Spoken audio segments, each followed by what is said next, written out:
Hey, what's up, everybody? Welcome to Vibing with Sleazy, the podcast. This is season 6, episode 8. I want to thank everybody for listening, tuning in, and downloading. It's been a fun season so far. Got a couple solo episodes and I've had some great guests. I want to thank everybody that's been listening all over, reached every continent now, and want to see all the cities and countries rolling in. I love all the international listens.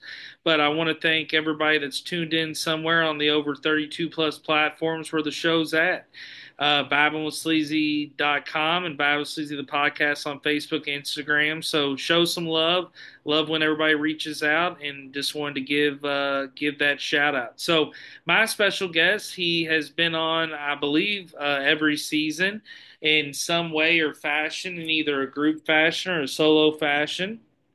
We went to high school together, very close friends, and we go way back. I mean, we go way back. So my special guest is Josh Wright. How's it Yeah, going? yeah, yeah. Everything's going good. Everything's going good. Living life, brother. Taking it a day at a time. Awesome. Same here. Same here. It's good seeing you. I know everybody gets busy and gets life going on, especially during the holidays and all the craziness. So it's good to link. Oh yeah. I definitely spent way too much money during the holidays, but that's a blessing and a curse of being a parent. So Oh yeah. I tell everybody the funny part is that my daughter learned this year about the big secret behind Christmas and somehow ended up getting more presents than less presents. I don't understand. Oh. It's a wild theory. So, but she was happy. Wife's happy. In-laws, parents, everybody taken care of. So it was a good Christmas, man. It's all about family bonding. It ain't about the gifts. Everybody gets wrapped up in what you get, man. But we do Christmas Eve with my in-laws, and it's good to see them. They come all the way up from Florida, and then Christmas morning with my parents every year. So we have a special dynamic that is very much appreciated in our household. That's what's up. That's what's up. So what part of Florida are they from? They live in Perdido Key. It's a little bit west of Pensacola. Okay. So they're about 4 miles off of the Alabama line. So Gotcha. they're in that Floribama area. Mm. Super fun. Where they live at is more down to earth. It's not very touristy. We got a state park beach that we go to, so you have to have like a pass to get in there. Man, nice. It's Laid back. nice. Laid It back. is. It's good. We treat it like a second vacation home That's because awesome. you know. I love Florida, dude. I love the Panhandle, love all that area. It's just Florida, Bama, Pensacola Beach, Gulf Breeze, Navarre, all that. It's just I want to get a great down. time. I've never been to Miami. I want to go to Miami. Oh yeah, that'd be We love fun. going to Orlando because we like going to Universal Disney. Of course, we got the kids. Been to Reddington Beach over by Tampa. If you've never been there, highly recommend that area. But I've never done Daytona. I've never done Miami. I've never done any of the Florida Keys or anything like that. That would be fun, and that would be very warm. Oh It yeah, would be it'd be nice. nice. Yeah, I've always wanted to see one of the iguanas down there. They got tons of iguanas down there, and like I heard it's insane. They're like popping up everywhere, especially in the Miami area. I was just telling somebody the other day, iguanas have become an invasive species down there. So it's yeah. Wow, that's insane. I know that I've seen people even hunting them, and I also know that people have like gone on boats and you see them on the side, and I mean they're all some of them are different colors and wild. It's just the iguana is such a unique species. I remember seeing one as a kid, and I was just like, "Holy shit, this thing's crazy." Oh, it's a fucking massive lizard. Have you ever Yeah. seen one in real life? Oh They're yeah. fucking huge. It's crazy how big they get. Huge, and that big face. They got almost like this old man face, like the ones you see at the zoo or the ones I've seen as a kid. But I just remember like holding one as a kid, and you see them claws, and I'm like, oh, this motherfucker likes lettuce. Like Oh, see, he's killing this you're better lettuce. than me. I can't. I'm not a reptile person. I Yeah, think if I were to ever own a reptile, chameleon or iguana would probably be the way I go, but not in a million years. I don't think I can do it. I want to go to Slade, Kentucky. They have the Kentucky Reptile Zoo, and it's 2 hours from Louisville. The reason I know about it, so like the Louisville Palace, they had a Harry Potter event, and they were going to do. They had a bunch of people come in, performers. Like it's going to be this big Harry Potter show. I don't know if they're showing the movie. Had like random vendors and stuff. So I'm on the phone with the Louisville Palace, and they're talking to me about their marketing stuff. Well, they mentioned that they feel like their Harry Potter thing didn't have enough like decoration or like hype when you walk in. So I had just talked to the Kentucky Reptile Zoo like 2 hours before on the phone about some story about them being in Leo. So I said, y'all want some snakes? And the palace was like, what? How the fuck are you going to get us some snakes? And so I called up the Kentucky Reptile Zoo and I was like, hey, what's up? I'm Eric, that guy you talked to a couple hours ago.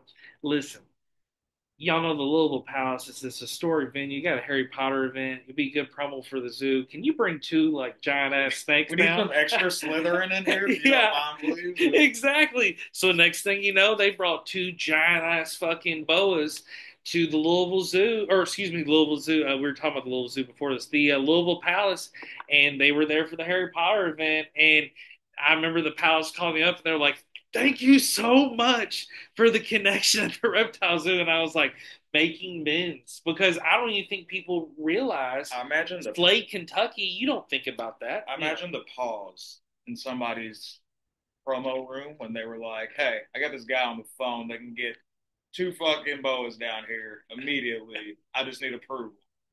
All right, let's think about this for a second. All right, what are the risks on this? There's some venue director. I can see him like feet on the table smoking a cigarette. Sign off the snakes. Yeah, Bring the snakes. yeah, snakes. Why didn't we think of that? Slade, Kentucky, bring them on. That's So fucking funny. so it was a good connection on that. I'm glad it worked out. But yeah, that I love reptile. I remember like seeing snakes. There's another funny story is like shout out to Laura Matta. Um, we debate and fight all the time because we went to elementary school together.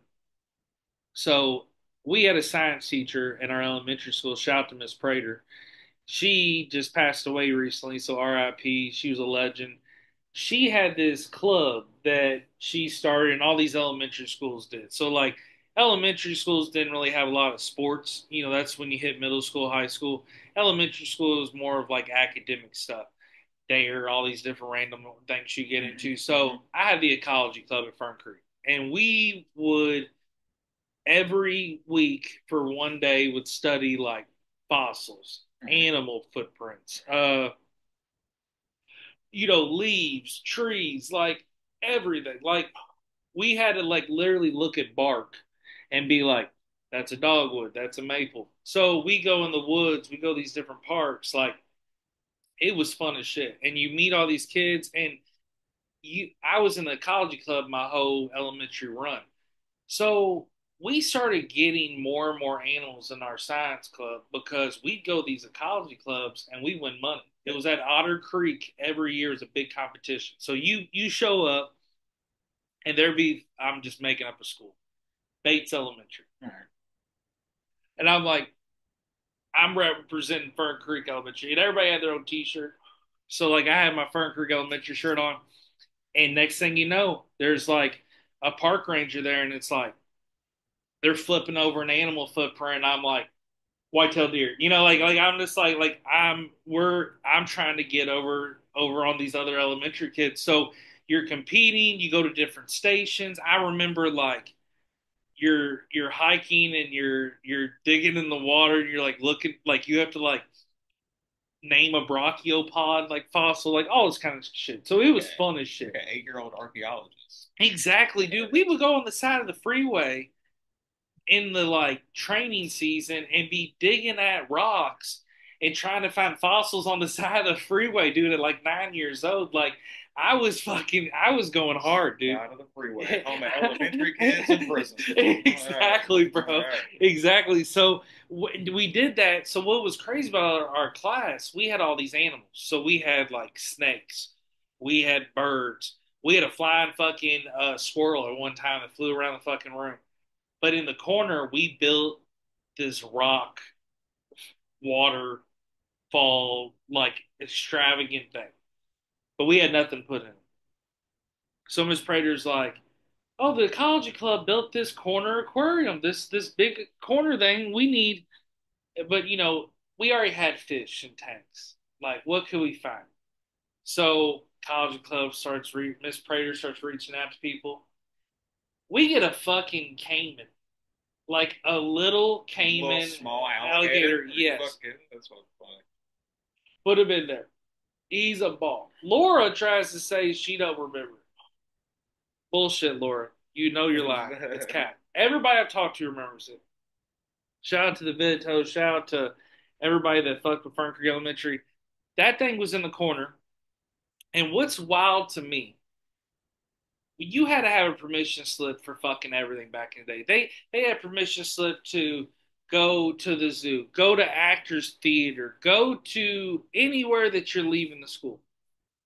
There was no motherfucking permission slip for me to play with an alligator. Like I'm just back there, 10 years old, playing with holding a fucking alligator. He's in the water. I'm like chilling with it, like it's a fucking chinchilla. Now we did have chinchillas, and that's another thing.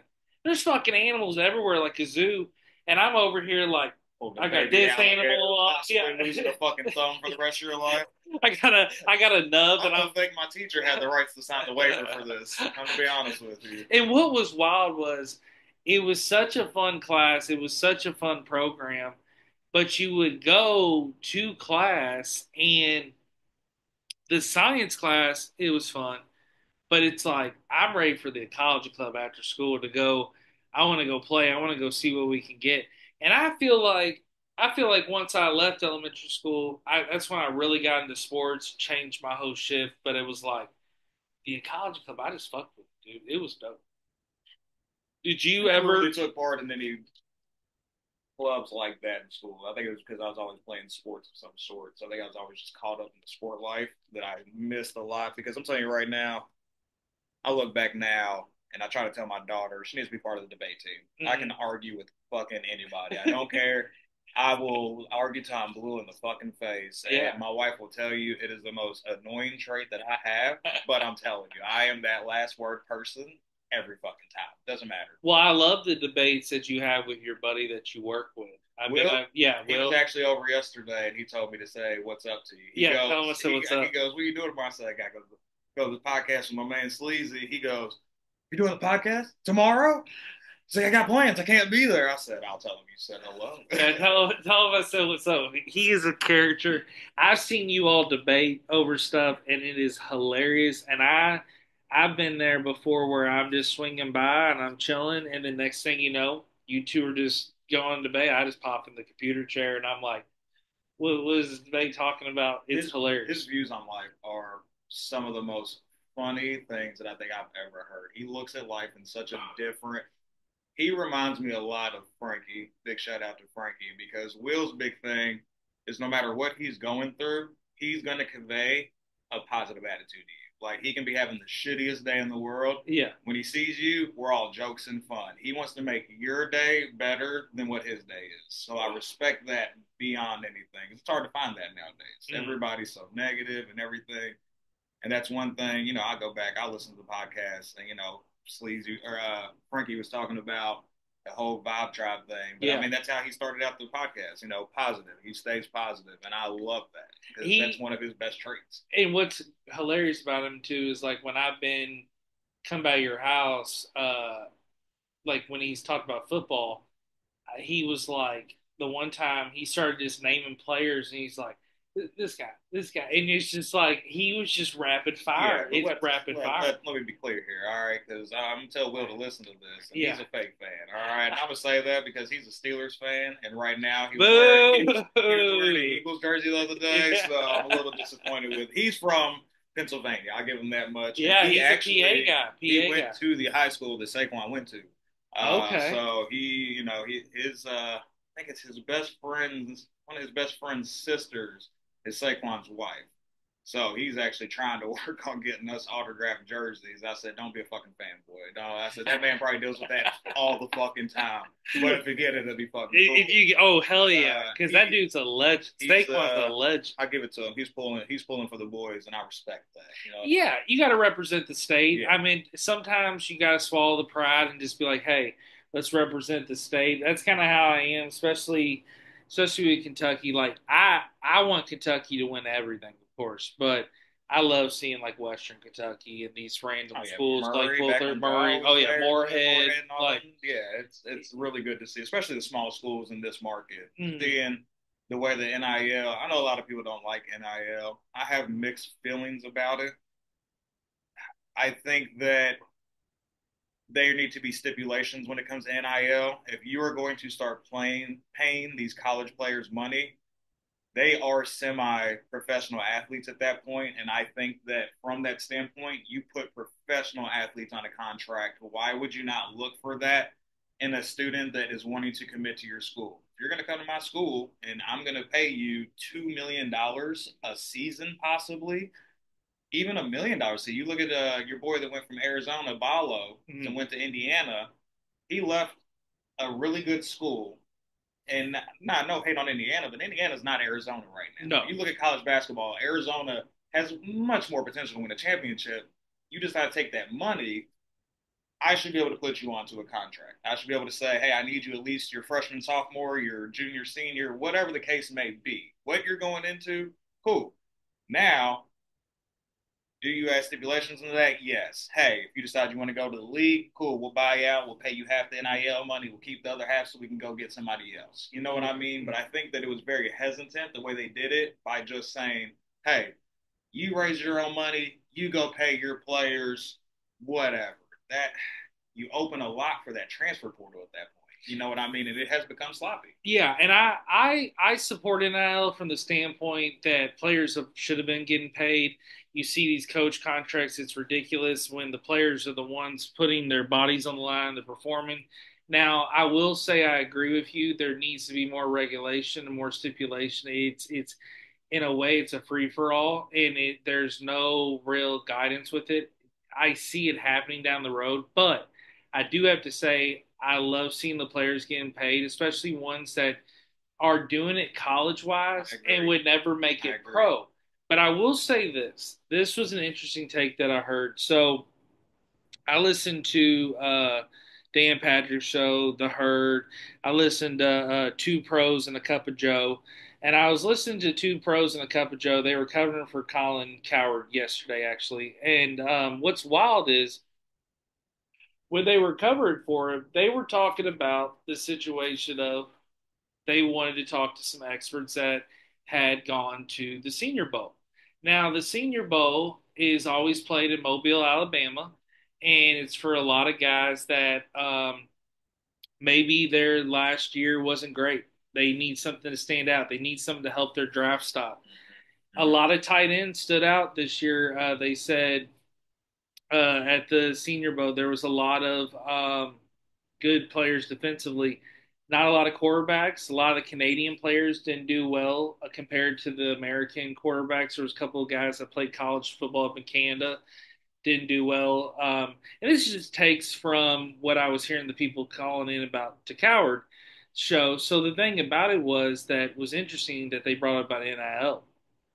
A lot of the guys that had played for a team for consecutive years. For example, a guy that possibly played for Kentucky for 4 years in a row, never left. Maybe a guy that stayed at Eastern Michigan for all 4 years and just rode it out.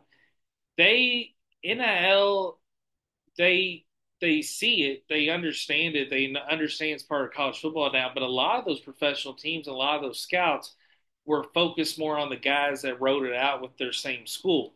They wanted to see the loyalty. They wanted to see somebody that picked team over themselves. And at the end of the day, that's true what NFL team wants to do. But however, another thing that really stood out, the guys that transferred down or even transferred maybe to a better situation for themselves, it even affected maybe even their talent, even at Senior Bowl, and they saw what that could happen. But some of the guys that stood out too that helped was guys that went from like Montana State to like Kentucky or something.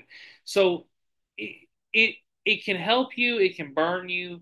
It's kind of one of those things where NIL, if I'm an athlete in that situation, you got to think about the pressure of this is my one shot. I could blow out my knee. I could literally not make it to pro. This guy wants to pay me 2 million. But the other problem is there's no regulation, but there's some schools doing some shady shit where, like for example, I'm gonna call out Calipari, and we'll get on to the Kentucky Arkansas game that's tonight. But here's what I will say about Calipari. That motherfucker, thing that he did the last, especially the last year there, KSR and him have always had beef. Kentucky Sports Radio and Calipari when he was in Kentucky. Matt Jones would call him out on a lot of his flaws. Yep.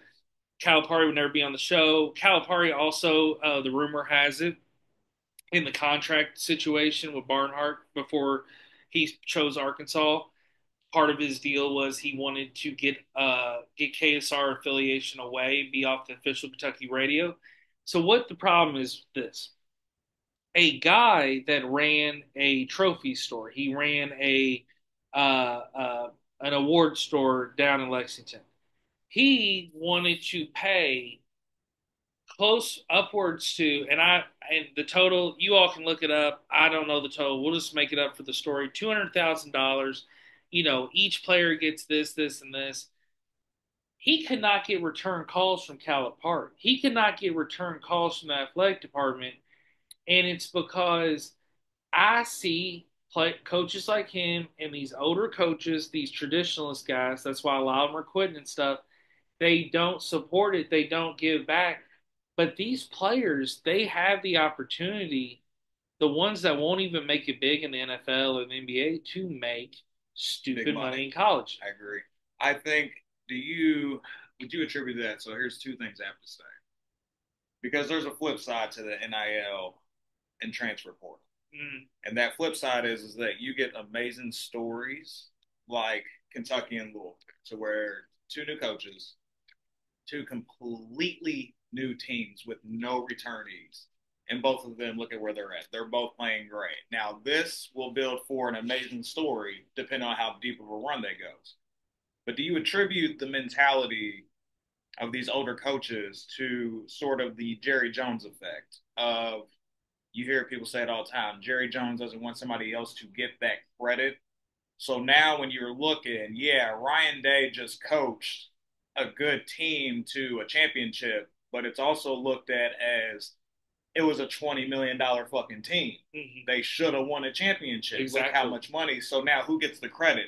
Is it the people that paid for that team, or is it Ryan Day? Because they're ready to boot Ryan Day out. Mm. You know what I mean? He still can't be. You're not gonna you're not losing Yeah. your boosters. Mm-hmm. Your boosters are gonna keep being there. So now who starts getting this credit? Does that mentality start attributing? Is that why Cal left? Is he doesn't want to give somebody else that credit? And now you're at a small time school like Arkansas. Who was at Arkansas really prior to it that's going to hold the weight that Cal holds? The only thing at Arkansas that is helping him, there is the Tyson Foods family has donated most of his. They paid yeah. most of his salary. And then you have the Bentonville, where Walmart's headquartered. They're involved in Arkansas. But the thing about it is, it's still not the program. Arkansas is clearly disappointed in Calipari's performance this year. He's been horrible in the SEC. He's been horrible in general. And I watched a lot of his non-conference games this year at Arkansas, and before the conference play started with the SEC, and he's doing the same thing at Kentucky. He cannot beat a 2-3 zone, and he does not teach how to play against a 2-3 zone. He never did at Kentucky. He never did at Arkansas. And the thing that's really sad, he's got two guys at Arkansas right now that could go first round NBA draft. For sure. He's still not performing well. And the SEC is the toughest that I've ever seen it right now. But looking at the SEC would be what? If you start at March Madness right now, it's 14 out of the 16 teams going to the SEC. I think it's Arkansas, LSU don't make it. There might be somebody underneath them actually. I think LSU is ranked right above Arkansas, but I know Arkansas is 1-6 in the SEC. Like their SEC turn play is terrible. But the rest of these SEC teams are tough. Oh, you got Florida, Kentucky, Tennessee, Texas. You got Texas freaking A&M, Texas Auburn. A&M, Auburn, Vanderbilt is been playing very good as of late. And that's the thing that's crazy about Vanderbilt. Talking about NIL and talking about players in the transfer portal, Vanderbilt's quarterback, he's coming back for this season as well. He's unbelievable. And he made that football program relevant again. Their basketball program, you can already tell now that they're out of the Jerry Stackhouse era where Jerry Stackhouse was the main coach. They're now with this new coach, this new ball, they're playing good. They play physical. Like Kentucky lost to Vanderbilt. I was very shocked. We had the big win against Tennessee. This team with Kentucky can beat anybody. They literally can beat anybody, but they have to play together. It's slow. It's the slow starting first halves. We've had so many games where you've gone 6, 7 minute stretches with no field goals, and you can't have that. That especially going into a March Madness tournament. If you go into a March Madness tournament not getting any points for 6 to 7 minutes, you're torched, Yeah. and it's a one and done situation. On the other side of that, we can shoot the fucking lights out of any gym in all of America. And I said this to somebody prior to the Tennessee game, which they had no choice. But me personally, I love Jackson Robinson's game. I think you try to find a way to fit Kobe Bryant into the starting lineup. And I only say that because Kobe Bryant being the best shooter in the country essentially last year. Well, he was best shooter in the country. I think he's fourth right now, fifth right now. So heavily recruited too. Everybody wanted him. Why would you not want to start him hot in the game? Mm. You don't want to bring a shooter like that off the bench and expect him to try to fit his way into the game because now he's trying to rush his shot. Let him start and let him find his shot and then continue on. But it's hard because Jackson Robinson he's a baller. I love Jackson Robinson's game. I think that he struggles and gets in his head some games, and you can definitely see it in his body language. Over dribbling, turnovers. He's not meant to be a point guard. You know, Lamont Butler being out definitely hurts. Kirk Kriisa being out definitely hurts. And big move by Trent Noah, who's been in the last 2 games hustling his ass off. Oh, that 100%. Dude has been a motor. Jackson Robinson, though, I will say this: the free throws have been great. Yeah. Kentucky's free throws have been, It's always been the problem at free throw shooting. Very, very problematic there. But I will say this: the rest of the team has done well at the line, especially in those second half moments. Even on the games where it's been a close loss for us, you've seen even the big men hitting the free throws. But yes, I would give him the ball. Ogode or Otega. I give him the ball literally anytime to get a layup, to get an and one to go. He goes, but I need him hitting the free throw. I need him hitting the free harder than anybody else. He goes to the rim and he's coming down with force. It's crazy. I love his story about why he wears the double zeros because it represents the 2 O's. So take away. I thought that was really cool. That is dope. Amari Williams. I think that it's hard for a European player to start learning how to play big man style, but his European style needs to translate to a little more of a down low presence with how big he is. I love Brandon Garrison's motor.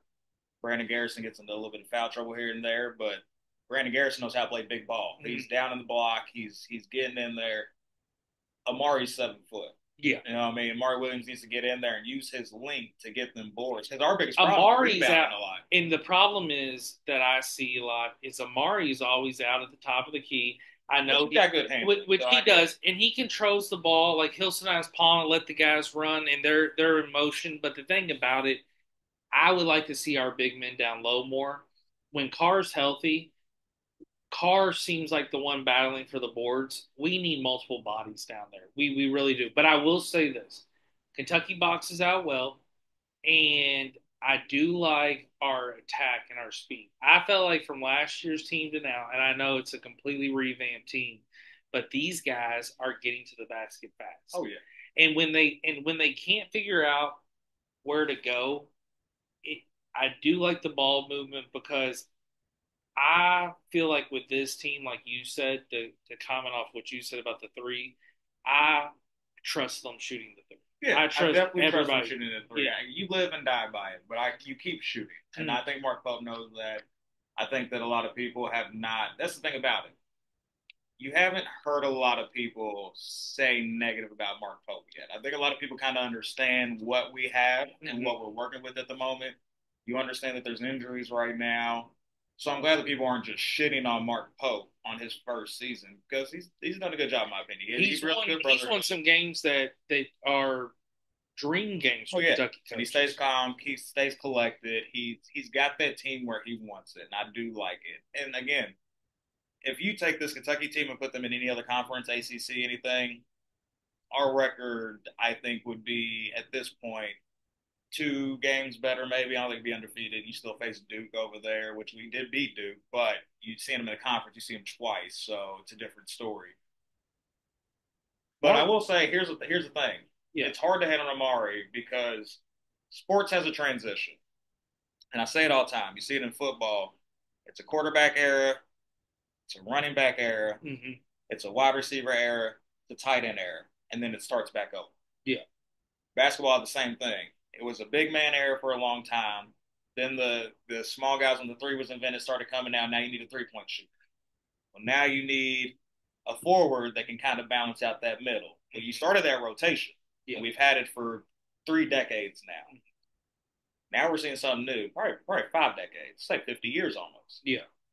Here's this new transition: Kristaps Porzingis, Victor Wembanyama, Omari Williams. These European players that are coming down and starting to handle this rock are starting a new transition we haven't seen. And I don't think that, me personally, as a fan of basketball, trying to watch as much as I can, I don't see a possible stop for Victor Wembanyama in the next 8 years. Oh, no. If he stays healthy, he will dominate the game for 8 fucking years. And I see him putting on more and more weight like Giannis did. When Giannis started, Giannis was still very skinny, and you see the development of Giannis's body, MVPs, championships. He's a force down low, and Oh he yeah, still can play like a guard if you want him. So Victor, he is a standout. He is something different. I agree with you. These and also too, I think it's kind of started when DeMarcus Cousins was still in the league and he had the 3 pointer. yeah. A lot of the big men shooting the three. That has happened too, where even Nikola Jokic, yeah, Jokic, he Joel can just Embiid. dribble up, pull up and hit the three. And what I was going to say about Mark Pope too, before we get off that, was that Mark Pope also, the thing I like about him, he's he's wrapped up in his players. He's very protective. If there is any confrontation or a foul, or if he is like Yeah, right there immediately, and so you see that he's all about this team, and like you said, he knows how to motivate them and knows how to get them there. But yeah, I agree. There's a whole new game, and that's what's so great about basketball. It evolves on so many levels, and you still see players playing like Curry, oh LeBron, yeah. all these guys because number one, the conditioning and how they keep up. Yeah, sports medicine has evolved Mm. so much to be able to take care of these Oh guys. yeah, but I think they see though, wow, this is league still evolving. They're playing, they're still succeeding, but they're seeing things that haven't happened in forever. And also like the these brothers that are getting the league, the Thompson brothers, like they're playing phenomenal. Guys that have literally been in the league for 3 years. Kate Cunningham, he is one of the coolest stories ever for the Detroit Pistons. Guy has been in the league now. This is like his fourth year. Always was a star player for Detroit, but Detroit's been completely shit. The Pistons now are 24-24. They're Then you get rid of 500. Isaiah Stewart. That's the fucking Yeah. Pistons problem. Isaiah Stewart's the fucking problem. Oh yeah, yeah. He's a Can't stand Isaiah he's a Stewart. head case. And the thing about it is like, but Duran, Beasley, a lot of the guys that Detroit has, they're tough and they're young. But with Kate Cunningham, he's going to his first All Star game, and it's just fun to see. I mean, the Pistons are actually somebody fun to watch. I'm a Pacers fan, but they're same division, so it's always interesting to watch. And then That's what's hard it's about the interesting, that's what's hard about the term All Star snub. yeah, There are so many good players now, from older generation to younger generations. Since sports have expanded and players can play 20 fucking seasons, exactly. some players are going to be grandfathered in. It's just bound to happen. It's part of sports. But there's so many young players that feel like they get snubbed. Not everybody can make it into that club. Your time's going to come, young fellas. So Be patient. yeah, those guys that did have to. But you're right. It is good to see guys like Kate Cunningham, SGA, these guys that are going to start hitting their primes, starting to get that recognition. I will say Because that. you want to see the pattern. You want to see these guys return. Oh yeah, give back to the game. I think that that's everybody's biggest problem with the Jimmy Butler situation right now. Like Charles Barkley's stance on the TNT inside the NBA, I love it because he's right. Jimmy Butler's on a contract. Mm-hmm. You were paid for a certain amount of money. You played your contract through, and Yes. you got to the title. You got to the titles. You lost them. and we paid you for what you did. Now, based on that, you lost those titles. Exactly. Pat Riley's not obligated to have to give you more money. He's willing to let you stay. Doesn't have to give you more money to stay. Jimmy Butler is a diva of a player who really wants to deal with that. You're complaining about getting paid $50 million a year. There's players that have put way more into the game that didn't get nearly that much in their fucking career. None of that. So what are you really complaining about? Go out there and do what you need to and do. Miami's always relevant. That's the thing about it too. Here's the thing. I will say it's an interesting point they bring up on First Take that Stephen A. always brings up. Why do superstars not want to go to Miami? Think about it. It's Miami. It's a place of dreams outside of LA, New York, but New York's cold. So Miami's kind of a perfect place. You don't see a lot of players flocking there. So that is something that I've pondered. It's the culture. It's the times. culture. So they have a strict culture. To play for the Heat, you have to have a certain amount of body fat. You have to do a certain amount of conditioning. You have to behave the Heat way. That's why that's why a lot of players don't go there. They don't know if they can keep up with it. Mm-hmm. That's why a lot of guys get shipped out and careers have dissolved from Miami and when they in state. That's why Pat Riley, you know, when it's kind of like the Yankees, like the New York Yankees. You can't yeah, they're boom. But it's like here's the thing about them. You can't have facial hair. Yeah. And there's guys that literally that are like me that love the beard, like they're not going to go because they don't lose their facial hair. Same thing with the Heat, like having to have a certain amount of body fat, having to do the certain commission.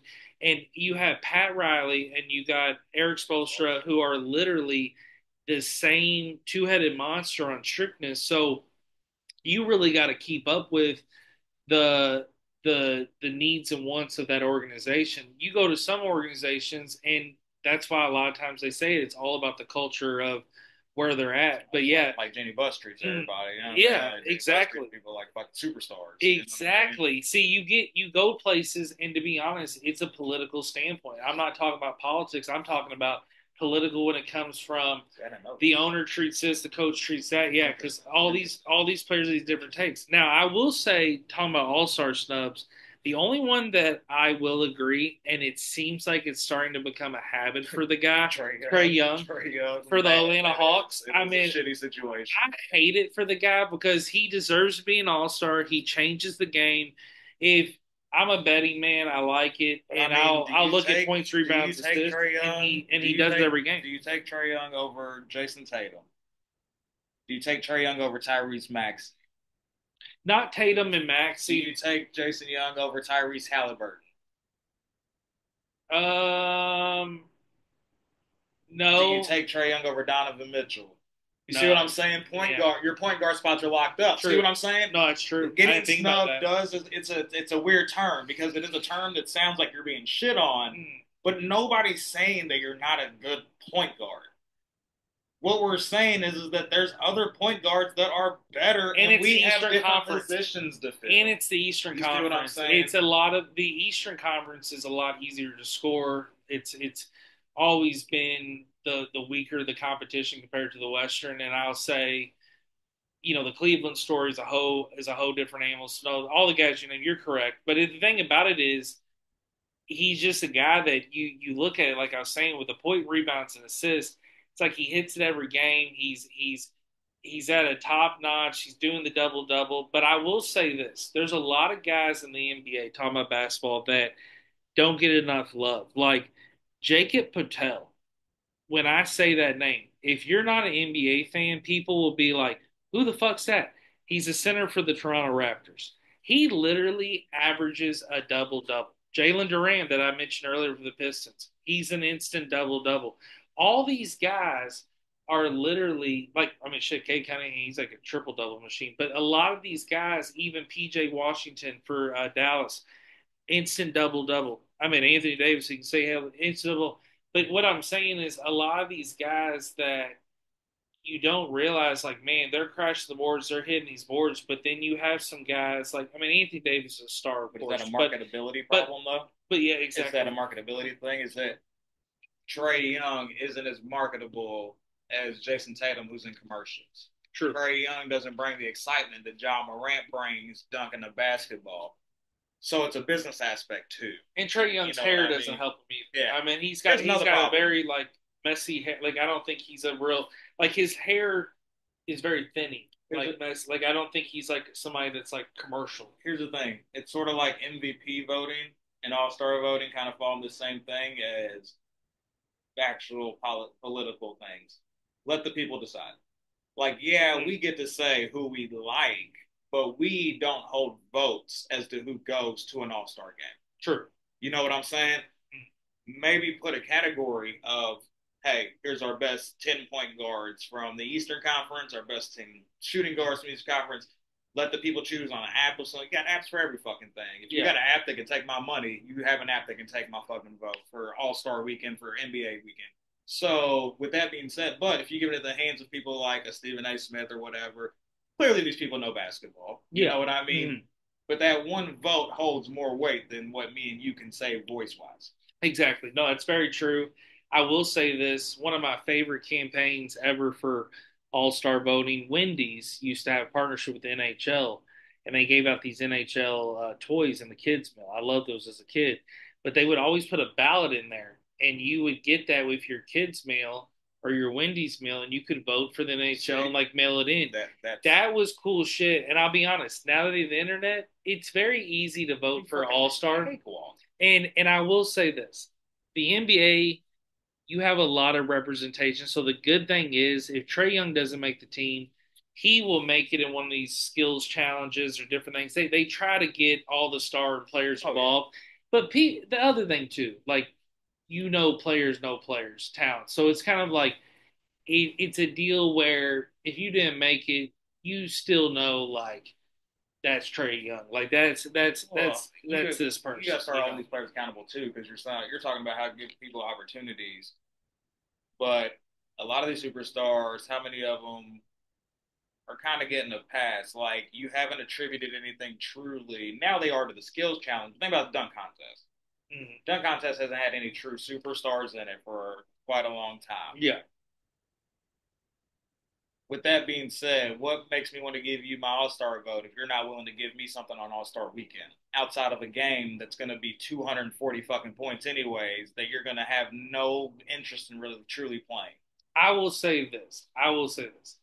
I still get hyped over All Star Weekend because I'm I more love of All a Star sport. weekend. Yeah, I'm more of a sports traditionalist. Like I went last year when it was in Indy. Like I love the dunk contest, the 3-point contest, the All Star game. But I will say this: they haven't brought the as much hype as it used to be. It also used to be a lot better when you were younger. Going there in person was a whole different vibe. It was amazing. Incredible. I recommend it for anybody. But watching on TV, I'm still gonna watch it because I'm a fan. But there's also like different change of format, different scoring ruling methods. Like keep it the same. I do I'm like the such a tournament traditional. style they're doing Yes, this year. I The do. tournament's cool. I do That like the is cool. tournament That style. is cool, and that's something different. But here's the thing: we got to get to a point where we pick some. I'm more of a traditionalist when it comes to sports. Like I like things to stay the same. I understand there's got to be rule evolution changes, but sometimes it's like, what are we doing? Yeah, Like it we're becomes adding too the much. yeah, it becomes I too think much that control. the Pro Bowl weekend has become an example of that. Like the Just give an idea of the award. skills competition is cool when it comes to football and things like that, and having the games and stuff like that, but it's not necessary. It's you know what It's I not, mean. and to be honest with the Pro Bowl, I'd rather just see the guy. You can skip They the win Pro an Bowl. Give me award. the Super Bowl the next week.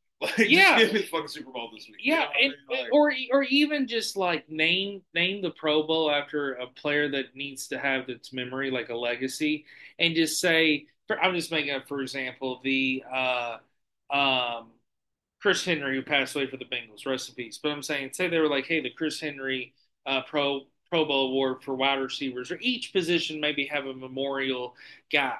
Give that out as an award. Let these guys get healthy. I don't need to see Joe Burrow throw a ball through a target yeah, and then yeah. SpongeBob inflatable man comes out and slams him. Like I'm good. Now I We will. get it. You're the best in the Yeah, world. We yeah, know you yeah. make more money to do this than we do, and we can't do We that. get it. Cool.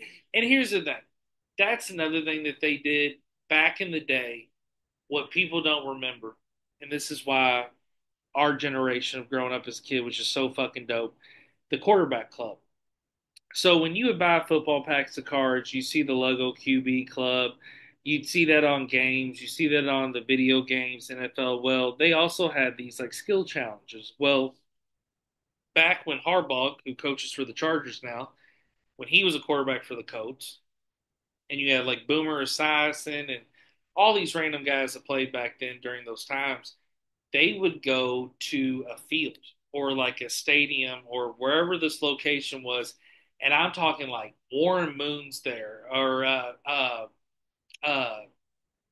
Steve McNair, people like that, literally launching the ball, Brett Favre, and they're marking the target where the ball goes. So say the ball goes 83 yards, they mark it, and these players were doing that. Then they had targets. Then they had throw it through this hoop. Here's the thing. It was almost like a shitload of quarterbacks without getting hit. We're going American Gladiator style.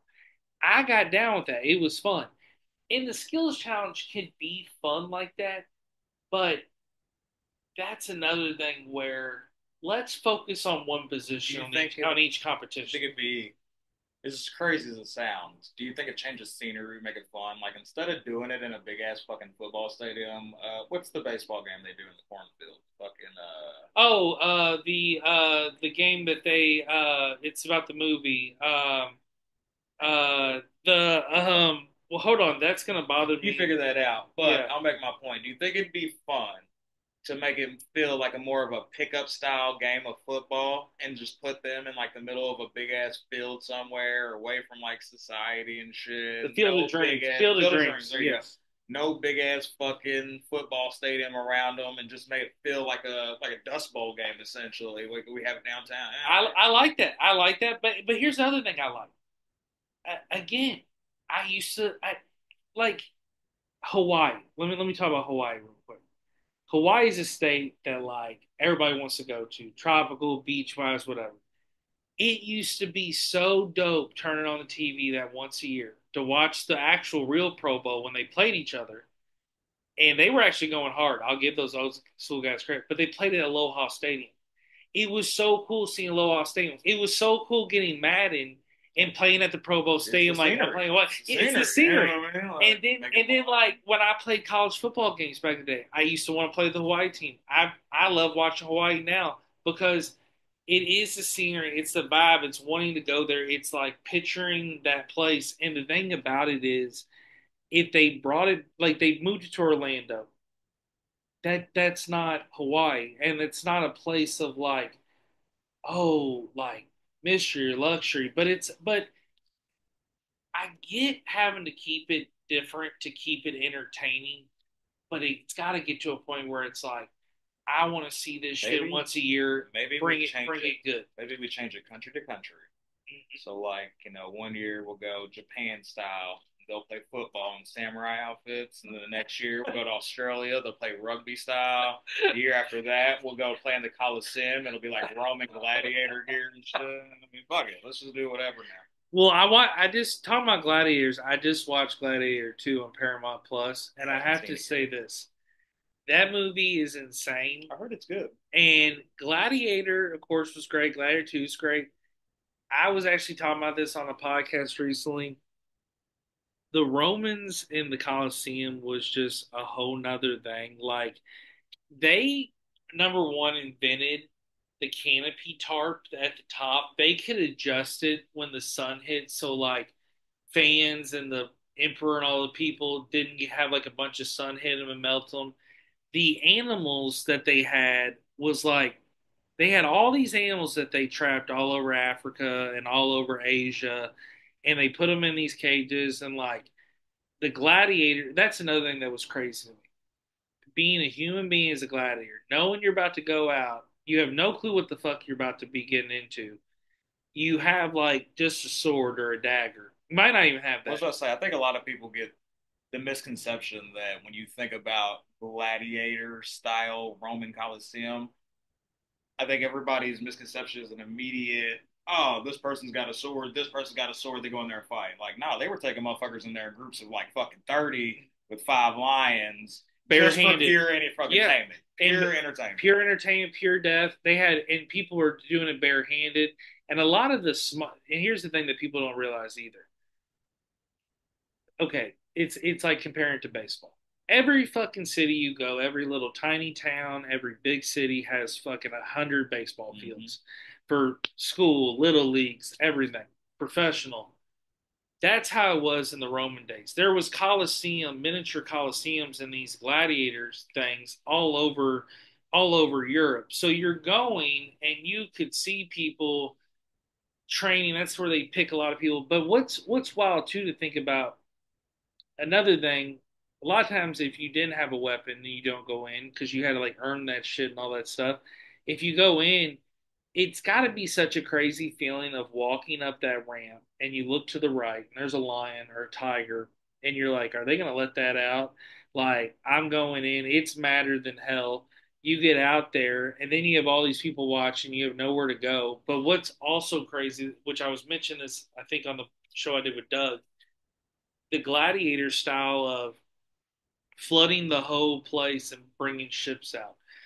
They would literally make a jungle out there and have wild animal hunts. Like, and what people don't realize, there was so many animals because there's so many different types of lions, different types of tigers.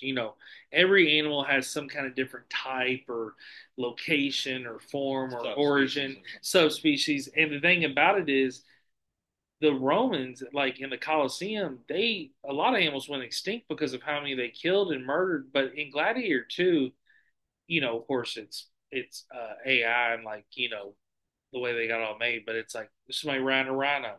But that was the kind of shit that like they were trying to ride and tame because they were trying to make it crazy for people, and the just the things you read about that were documented, the animals that were used, it's like these people back then didn't even really know how to use these things. Like you're just letting them out, and that's the other thing. Trying to the problem was instead of trying to bring them back in or bring them to a cage, just rather easier to kill them, and then it's just go on, and it's fucked up. Here's a crazy thought. Imagine being the guy that the emperor's like, "Hey, we're running out of lions. We need you to go fetch one." Who, me? Yeah, You, with what? You know what I mean? Like, what do you want me to say? and that's What what are you talking about? and they would throw these animals in the back of these cages and bring them back. And what was crazy, they be bought, but that's the other problem. So many of these animals that were all over Africa and Asia were being trapped. There's locations that were losing all these animals from that region or that area because they're all going to Rome. And the numbers were crazy, the number of the people, but it was it was entertainment, it was formed for all those people, but it's another thing where I don't I hope not. I hope that not everybody would just be like, "Oh, I can't wait to go watch a bunch of people get killed at the Gladiator Stadium downtown Louisville tomorrow."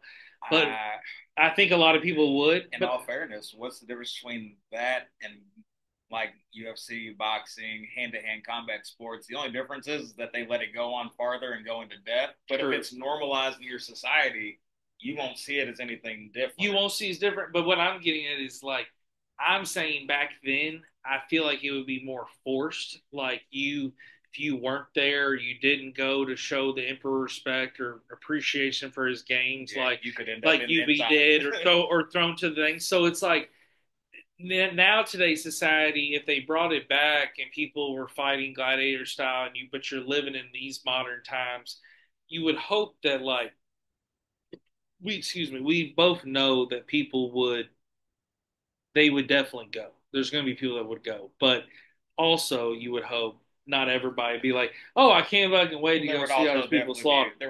protests outside nowadays. You Oh know what yeah, I mean? Like, yeah, it would you're be not getting away with that. yeah, it Did you would see? be Speaking of insane. that, like there was.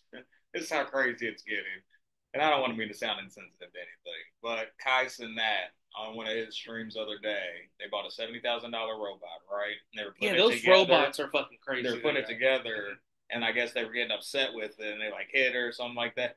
So people on the internet are crying. That's robot abuse. You can't be doing that to a robot. And I'm like, All right, listen.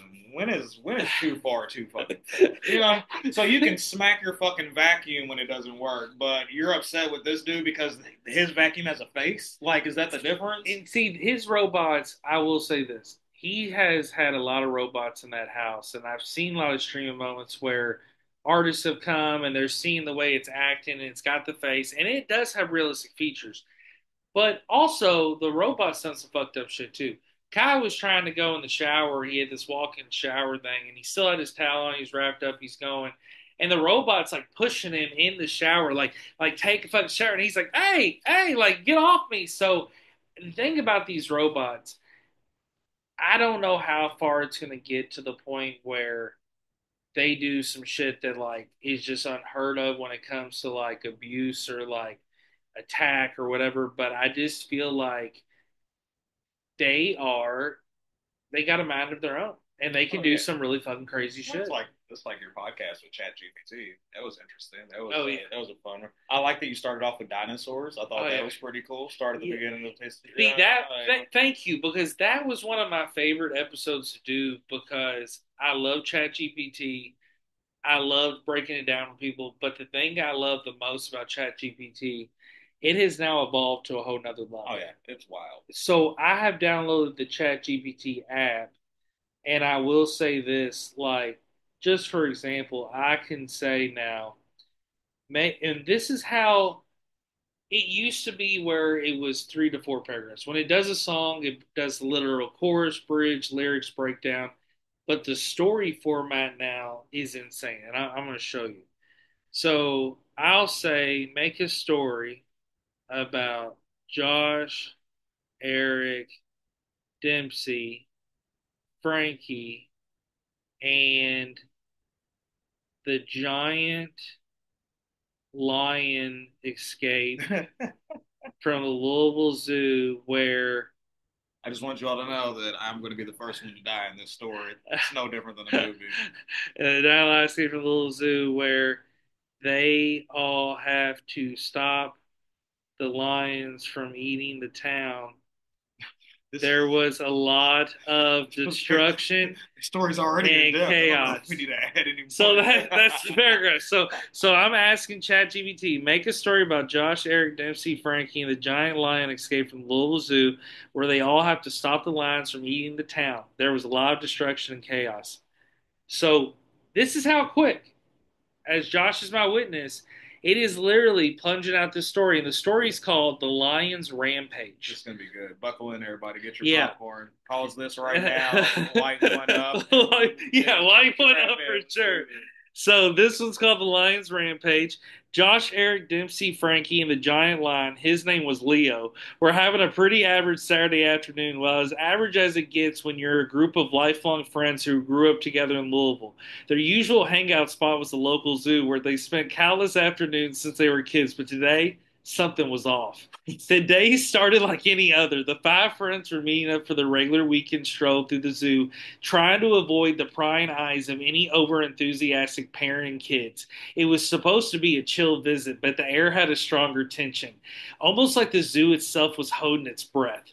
The first sign that something was wrong was when they passed the lion enclosure. The gate was wide open. I swear that wasn't like that 5 minutes ago, Josh said, frowning as they slowed to a stop. He wasn't a zoo expert, but he even knew that this didn't look right. No way, Dempsey added. That's a security breach. Someone should be notified. Frankie pulled out his phone. I'm calling the zoo staff. So before he could dial, the ground beneath them shook. A massive roar ripped through the air, so loud it rattled their bones. Holy crap, Eric muttered, eyes with fear. What was that? Not good, Josh said, already starting to run towards the sound. Let's move. Now, Josh said. This is definitely fictional at this point. They sprinted towards the lion exhibit, but as they got closer, the enormity of the situation became clear. The giant lion Leo was standing at the edge of the enclosure, his enormous golden mane flowing in the wind like a king about to claim his throne. Behind him, the zoo was a mess of broken fences, destroyed vehicles, and absolute chaos. Leo was out, and he wasn't alone. Behind him, several other lions had already spilled out of their enclosures. They were charging through the zoo, knocking over barriers, tearing apart anything in their path. People were screaming, running in every direction, but the lions were too fast, too strong. Their roars echoed through the air, a sound of primal fury. "We have to stop them," Frankie shouted. "How?" Dempsey yelled, looking around for anything that might help. "They're lions. There's no way we can." "Wait," Josh said, pointing at Leo the lion, who was standing there tall like he was surveying the damage. "That's the one. He's different. He's not like the other lions." The giant lion's gaze met theirs, and for a brief moment, Josh swore he saw a flicker of recognition in the creature's eyes. Leo wasn't just a regular zoo lion. He was a massive fur male lion glowing in the afternoon sun, and there was something intelligent in his eyes, something almost human. "He's the one who's leading them," Josh said, catching his breath. "We need to stop him." "But how?" Eric asked, panic rising in his voice. "It's a fucking lion. What are we supposed to do?" Josh glanced around, desperate for a plan. Then his eyes landed on something that might just work. The zoo's old fire truck sat nearby, abandoned by the staff in their rush to evacuate. "It's a long shot, but it was better than nothing. Frankie, Dempsey, you two get to the truck. Eric and I will distract him," Josh said. "You're out of your fucking mind," Eric said, wide eyed. "Trust me," Josh said, already running for the truck. "We don't have a choice right now." Frankie and Dempsey nodded and ran for the fire truck while Josh and Eric sprinted in the opposite direction, trying to lead Leo the lion and his pack away from the town. As they ran, the ground shook again as the lions, led by Leo, began to chase them, their speed unbelievable. They did not stop running until they reached the zoo's entrance. Right near the town's main street, the lions were close now, and Josh could hear the sound of the claws scraping against the pavement. "Now," Josh shouted. From behind them, the roar of the fire truck siren blared as Frankie and Dempsey powered through the truck. The truck's water cannon shot a massive stream of water towards Leo and the lions, sending them skidding back. The lions roamed in frustration, but they hesitated, momentarily confused by the blast of water. The lions couldn't tell where it came from. Josh and Eric didn't waste a second.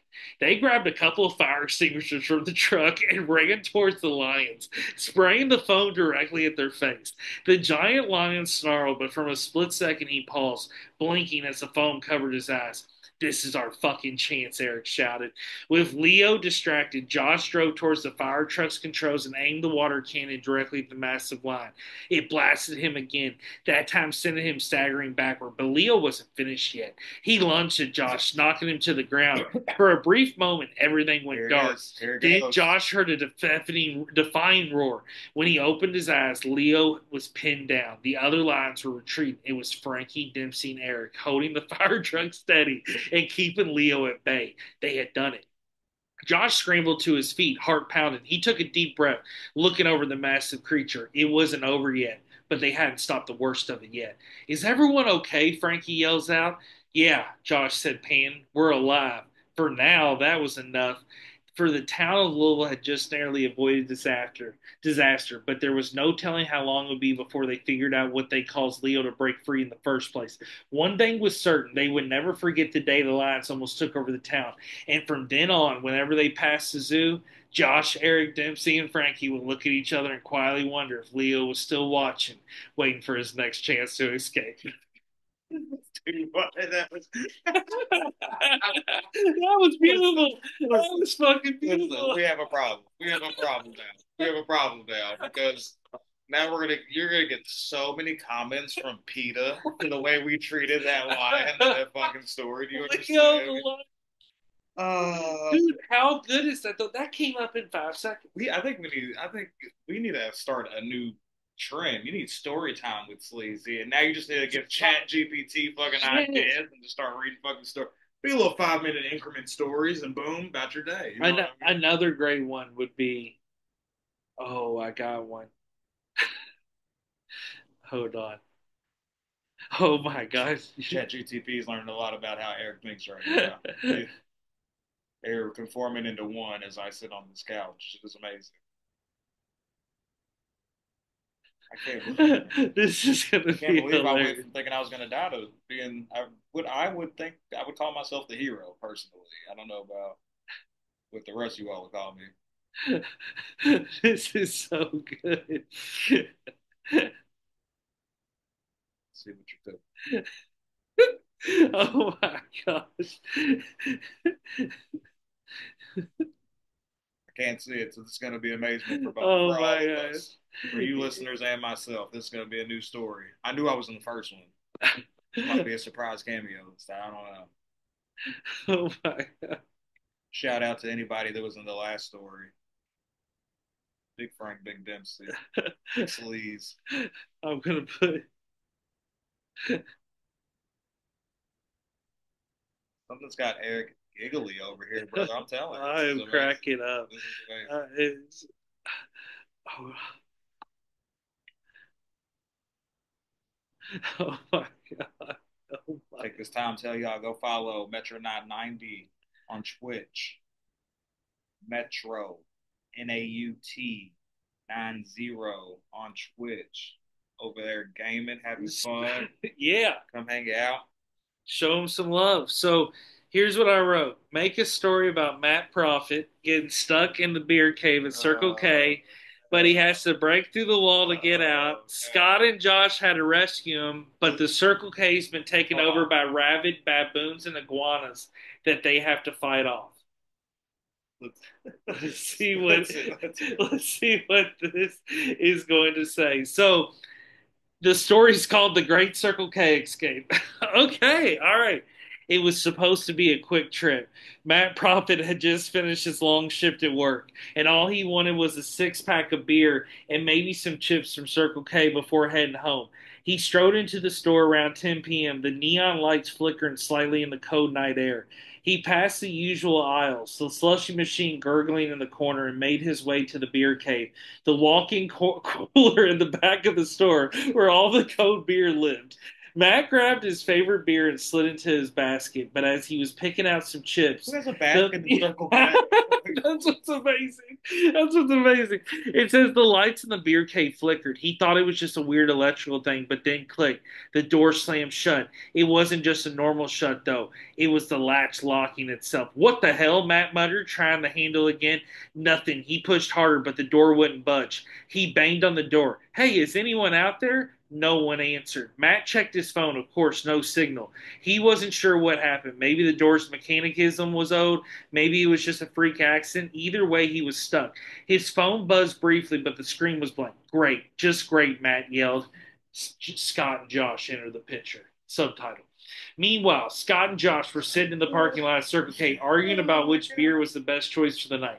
I told you the IPA's overrated, Josh said, opening his own bottle. You can't beat a good lager. Scott rolled his eyes. Whatever, man. Just because you live in your mom's basement doesn't mean you know beer. Damn, Josh. I'm sorry that they did that to you, bro. So, in my own house. This is crazy. so the banter was interrupted when Scott's phone rang. He looked at the screen and saw Matt's name.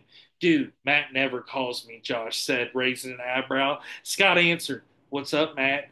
Guys, I'm in a bit of a situation, Matt said, his voice muffled and slightly panicked. I'm stuck in the beer cave at Circle K. Stuck? What do you mean stuck? Scott said in a skeptical tone. Like you're inside the beer cave? Like you locked yourself in? Not exactly, Matt replied, his voice rising. The door won't open. I don't know what happened, but I'm seriously trapped in here. And the worst part, there's no signal on my phone. It's about to die. Suddenly, there was a loud crash on the other end of the line. Oh, sorry. I really thought you were struggling reading that at first. I wasn't stroking out. I was reading the real story. No I was reading the real story. So it gives you the actual action words. So suddenly there was a loud crash on the other line. You thought I was stroking out. Hold on, I've got to go, Matt yelled. The sound of something heavy hitting the floor reverberated through the phone. The line went dead. Josh and Scott looked at each other. Something's off, Josh said, his face growing serious. Let's go to Circle K. Let's go now. When they arrived, the door to the beer cave was wide open, but there was no sign of Matt. Scott pushed through the entryway, calling out, Matt, you in here? The flickering lights in the store only added to the eerie atmosphere. A strange low growl echoed from somewhere deep in the back of the beer cave. What the hell was that? Scott looked at Josh, and then they saw it. A pack of baboons, 10 of them, were rummaging through the aisles, throwing cans of soda and bags of chips at each other. Their eyes glinted in the dim light, and their mouths were frothing with rage. Scott's jaw dropped. What the hell kind of store is this? Baboon store, Josh said, looking at Scott. That's the news type of Terrible store. quip. I would never throw that out there. That don't sound anything like you. So then, before Scott could respond, the baboons noticed them. They bared their teeth, screeching like they were ready to attack. Move, Scott shouted, grabbing Josh by the arm, pulling him towards the beer cave. They both ducked as one of the baboons hurled a glass bottle towards them, shattering the wall. They dodged into the beer cave, hoping to find Matt and get him out of there. But the cave was quiet. Matt's voice came from the far corner of the room. Guys, I'm over here. He's real frozen. They rush towards the sound. We both know that's not how you would say it. So, finding Matt crouched in the corner, his back against the wall, holding a broken bottle for defense. Matt, what happened? Josh looked at him around the room. Where's the way out of here? Yeah, I'm stuck in here, Matt said, shaking his head, but there's more. Just when I thought he couldn't get worse, he stopped, his eyes with fear. Josh followed Matt's gaze and froze. More baboons, but they were joined by a couple of iguanas. Not just any iguanas, though. These were huge, at least 5 feet long, with claws that looked like they could slice through steel. They were stalking the entrance to the cave, growling loudly. Those things are huge, Scott muttered, drawing a deep breath. What the hell is going on in this Circle K? We need to break through that wall, Matt said, his eyes darting around. The back storage area has an exit, but we need to clear out the animals. Josh looked at Scott. You got any fucking ideas? Scott grinned. I got a few. Scott grabbed a fire extinguisher off the wall and handed it to Josh. He yanked open the fire extinguisher. They're so available. They're so available. They're so available. He yanked open a nearby cupboard, grabbed a mop handle. We can't exactly fight baboons with beer cans, but we can improvise. Josh looked at the mop handle like it was a sword and gave a mock salute. Let's do this thing. What followed was pure chaos. Scott charged forward, swinging the mop like a man possessed, while Josh fired the fire extinguisher at the baboons. The blast of foam confused the baboons for a moment, but they quickly regrouped and charged. Watch out. Matt yelled as the iguana lunged towards him. Josh dodged, only to have the iguana claw scrape across his arm where he was bleeding. Ow, that hurt, Josh shouted. But Matt wasn't going down without a fight. He grabbed the broken bottle and lunged at one of the baboons, slashing it across its face. The baboon screeched, backed off, and its eyes were glowing in the dark. Go for the wall, Matt yelled. Scott and Josh looked at each other, nodding. It was a perfect plan, but it was the only one they had. With the baboons distracted by their chaotic battle, the trio worked quickly to break through the drywall. It took a few well placed hits, but soon enough they managed to create a big hole. We're out, Scott said. Not yet, Josh replied, pointing at the remaining baboons. We've still got to get past them. In one final frantic rush, the group bolted through the hole and into the back room. They dashed through the exit and, with a final push, managed to break through the back door, leaving the baboons and iguanas behind. Breathing heavily, the three of them looked back at the now destroyed Circle K with a face of mixed exhaustion, disbelief, and a fire extinguisher. Next time, Matt said, looking at his two friends, maybe we just grab a six-pack from the gas station down the street. Scott and Josh both nodded in agreement with their adrenaline still pumping. Definitely, Josh said, but no more Circle K ever in our life. And with that, they walked off into the night, leaving the chaos of the baboons and iguanas behind them, at least for tonight.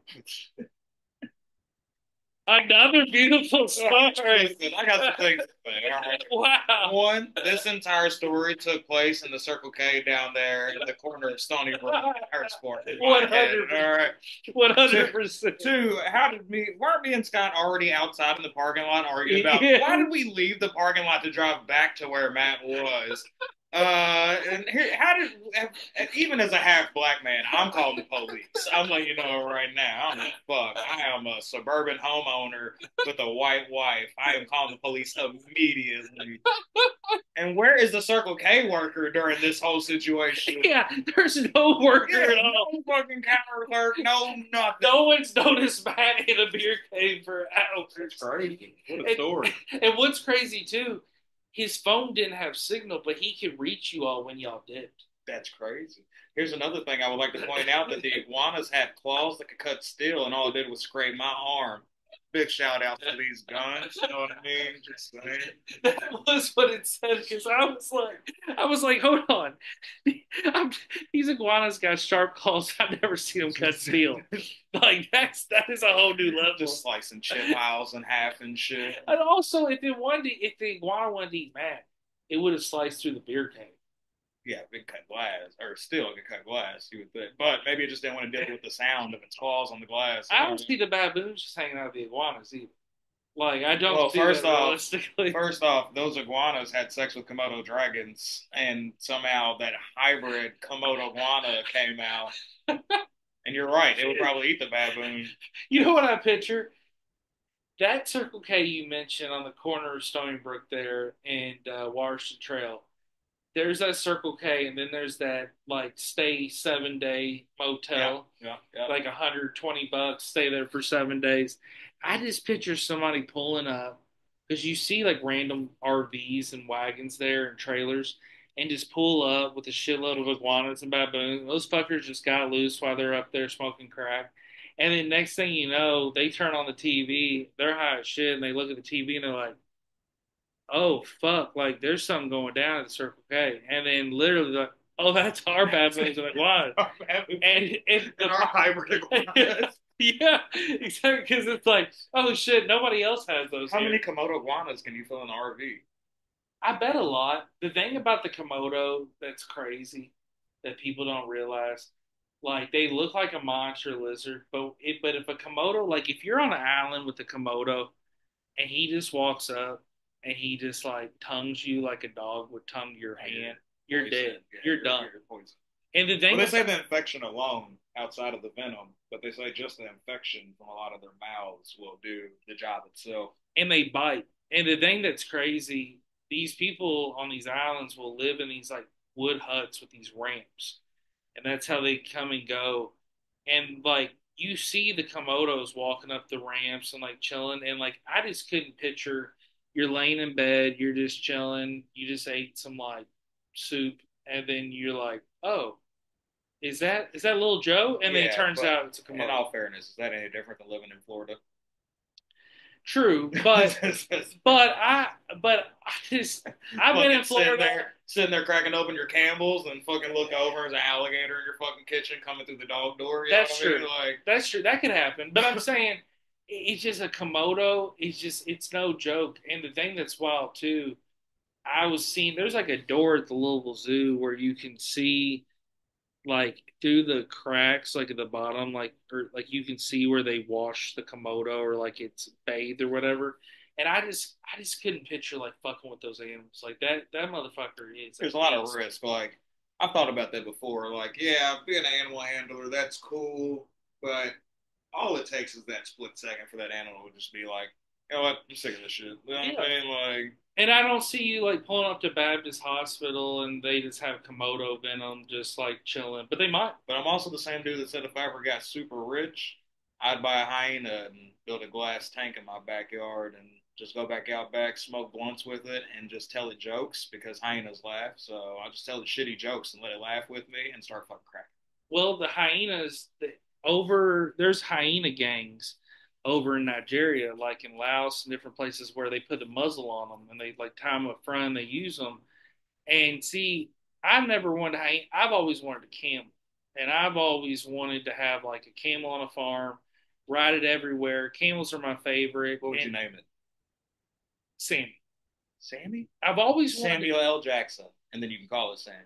I Or, like that. no, sorry, Camuel L. Jackson. I like that. I like Samuel that. L. Jackson. That's very good. And see, I feel like having the camel just rolling around doing camel shit, it would just be cool. And I also like, hopefully, I have this in like 20, 30 years, and then I'm the older guy in town where people are like, oh, there's camel guy.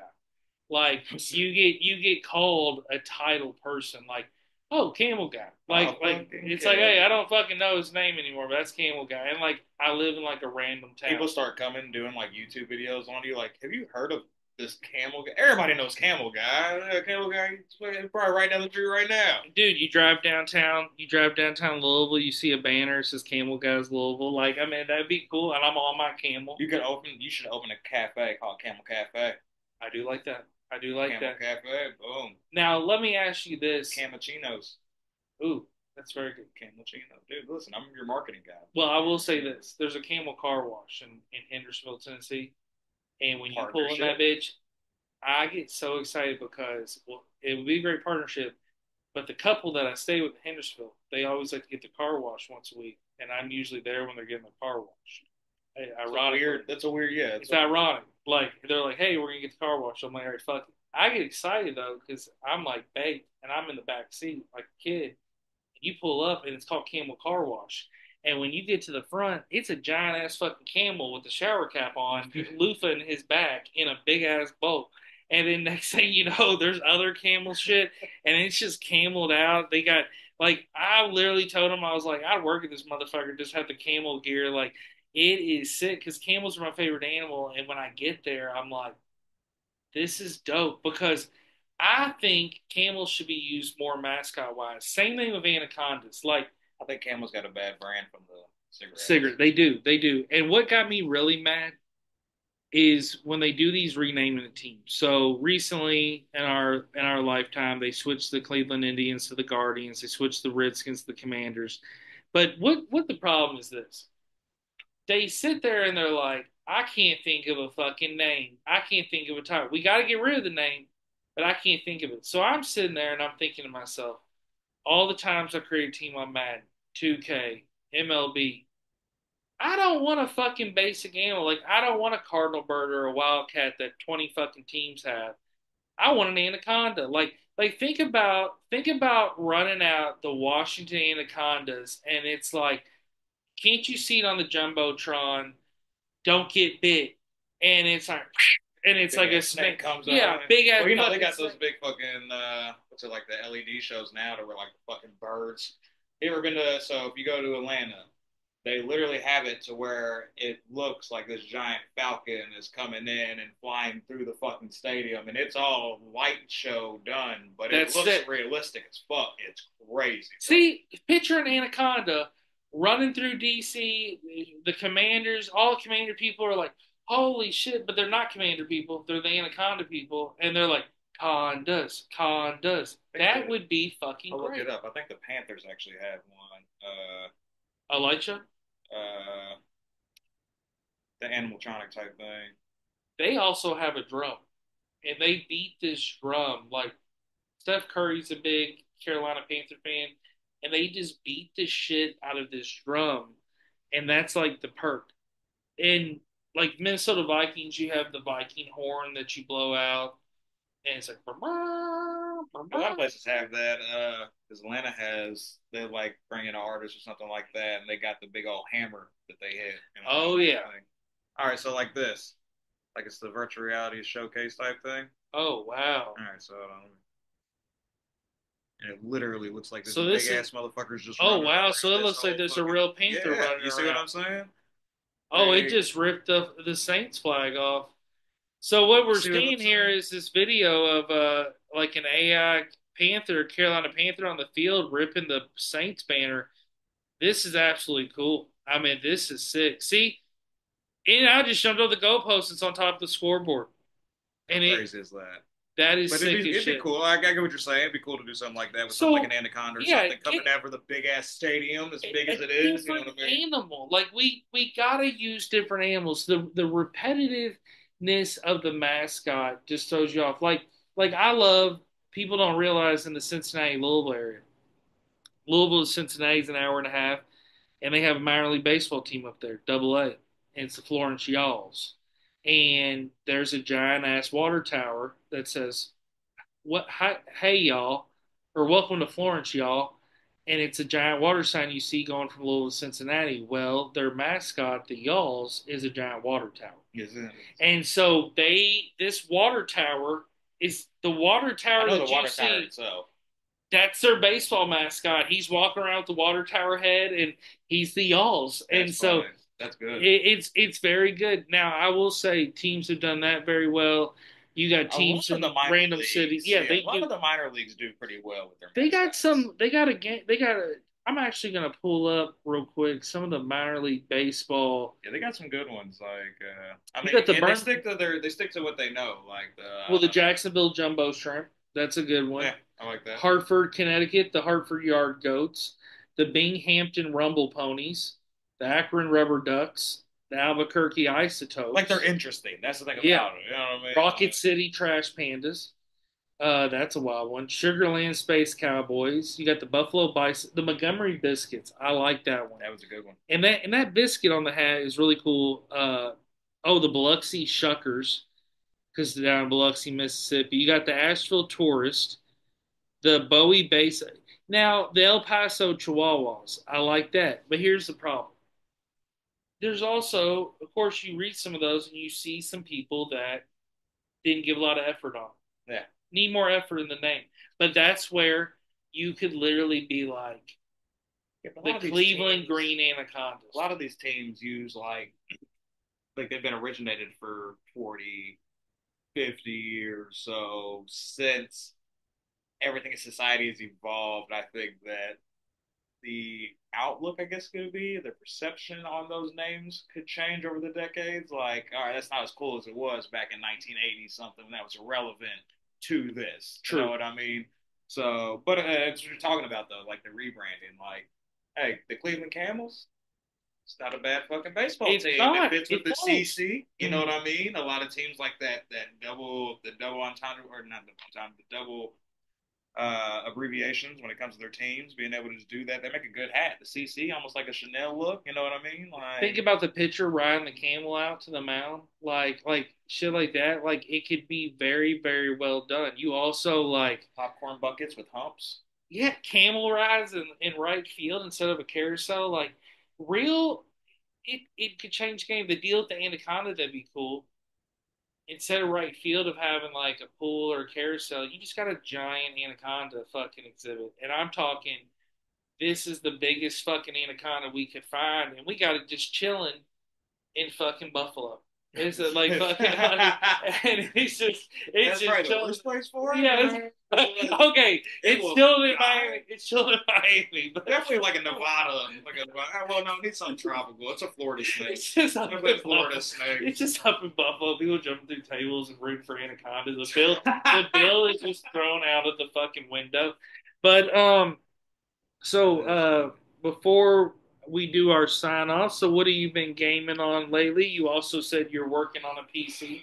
Well, I'm about to start having to build a PC. I was trying to resurrect my old one, but I think it is just tapped out, and it's time for a brand new build. So I've been talking to the wife, and I think starting around possibly the end of summer, I might start looking at building one. Looking at GPUs, what graphic cards I want to use. And I've got to find somebody to fucking build it for me because I'm not building that fucker because Mm-hmm. I don't know what I'm doing. You know what I Yeah. mean? I'll get all the parts for it. So that's the plan. It doesn't hinder the streaming, so I still get to stream on Thursdays through Xbox. The downside is that right now it's only my audio because Xbox doesn't allow the party audio through. So it's not all bad. But as far as what I've been playing, shit ton of RPGs, Cyberpunk. If you're sleeping on it still because you had a bad experience on the first go around, I 100% get it. It's a phenomenal game after all the upgrades and the rebuilds they've done on it. Path of Exiles, another RPG. It's Diablo on steroids. So if you're a Diablo fan, definitely check out Path of Exiles. Grand Theft Auto stays in the rotation forever and always. Can't wait for Grand Theft Auto 6. All this bullshit coming down leaks. Don't believe nothing on the internet. Wait till you get trailers. And then a brand new game, not brand new game, it's a game that's been around for a minute, but it's brand new to me. I started playing yesterday, actually, was New World Eternal. Okay. Dope. Uh, it's a phenomenal RPG, really well done. Visually, it's gorgeous. It's got a really good weapon system, archetype system. It's very freeing because it allows you to kind of really go into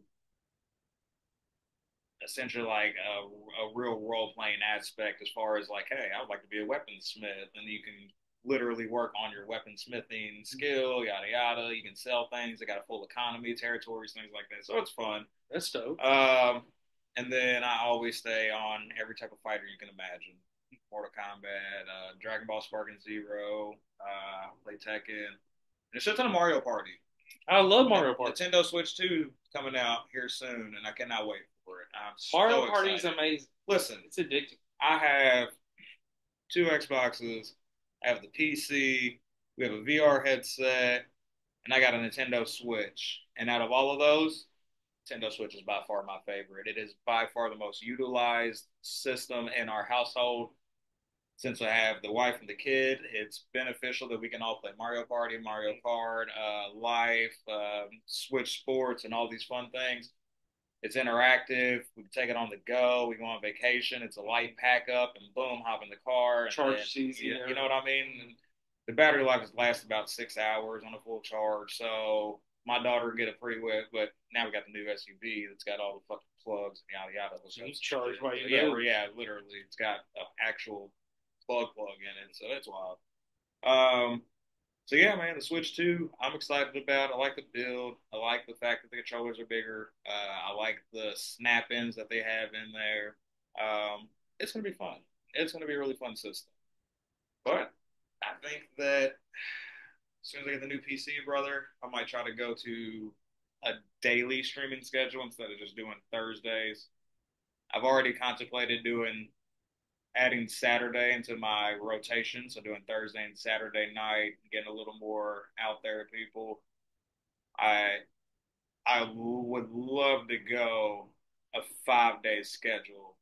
The only problem with that is during the summertime, you never know what we're doing. Mm-hmm. I can't say like, hey, Commit I'm to. gonna be on at 10 o'clock. You know Mm-hmm. what I mean? And then with us having the kids in gymnastics and family. We're really family oriented. We try to go to every family function thing that we can, hanging out with Tyler and Becca and Joe and Ashley and my in-laws and my parents. And, we do the church aspect. So we're in church Wednesday nights, Sunday morning. So it's tough. Trying to find a schedule while working a full-time job. Yeah, you know what I mean? But we're going to get there, man. I mean, it's all, I tell people all the time, don't rush it. You know what I mean? Like, yeah.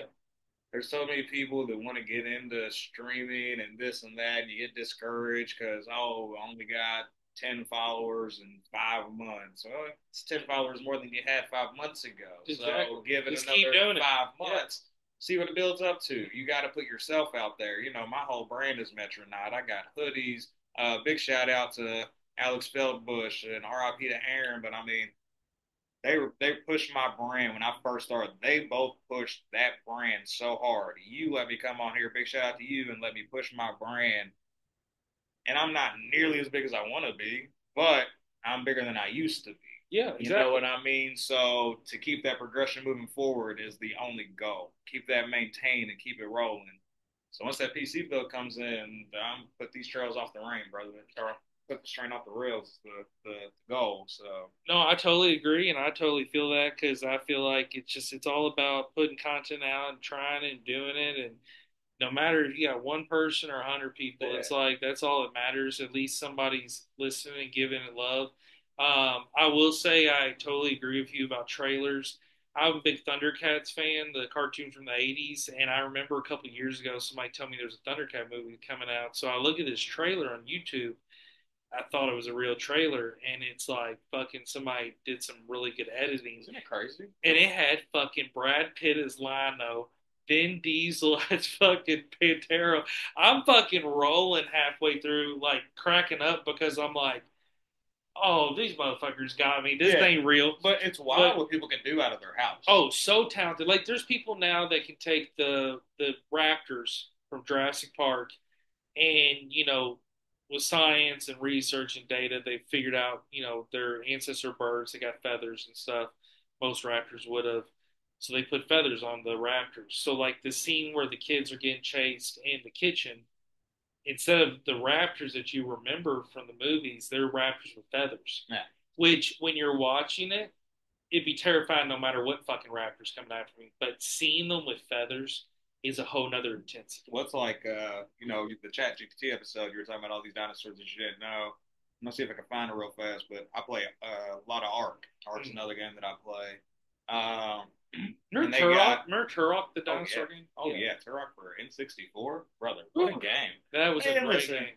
It's crazy how golden era gaming was back then, even though we didn't have half the stuff that we got now. You know what I mean? Like, So much good games that there's so many good games that we played back then that you wonder what it would be like on the new systems now. Like Turok, for example, the dinosaurs were so real, and your missions and the wild. It's like now thinking about that being on the Xbox or PS5 be unbelievable. so they got a dinosaur called the Deinonychus, and it's essentially a raptor, but you want to talk about covered in feathers. Like, can you imagine that thing chasing you fucking down? Like, Holy the thing shit! damn near has fucking wings. You know what Look I at mean? those claws and So teeth. in Ark, it's funny because those big wings actually let you glide a bit.